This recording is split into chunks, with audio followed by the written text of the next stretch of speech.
বাংলাদেশের cricket board, বাংলাদেশের দর্শকরা, ক্রিকেটাররা সবাই আশা করেছিল যে পাকিস্তান বিশ্বকাপ থেকে সরে দাঁড়াবে, বিশ্বকাপ বয়কট করবে।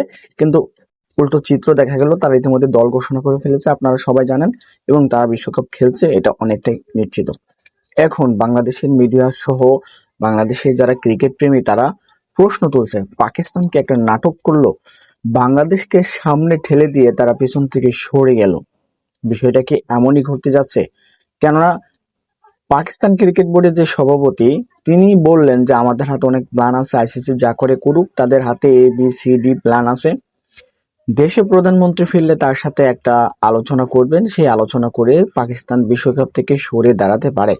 এই বক্তব্যের কারণে বাংলাদেশের ক্রিকেট প্রেমীরা, বাংলাদেশের ক্রিকেট দর্শকরা, ক্রিকেটাররা, এমনকি বোর্ডের অনেক কর্মকর্তাও কিন্তু খুশি ছিলেন, এবং তারা মনে করেছিলেন যে সত্যি সত্যি পাকিস্তান যদি সরে যায় তাহলে আইসিসি হয়তো বাধ্য হয়ে বাংলাদেশকে শ্রীলঙ্কায় ম্যাচ খেলতে দেবে।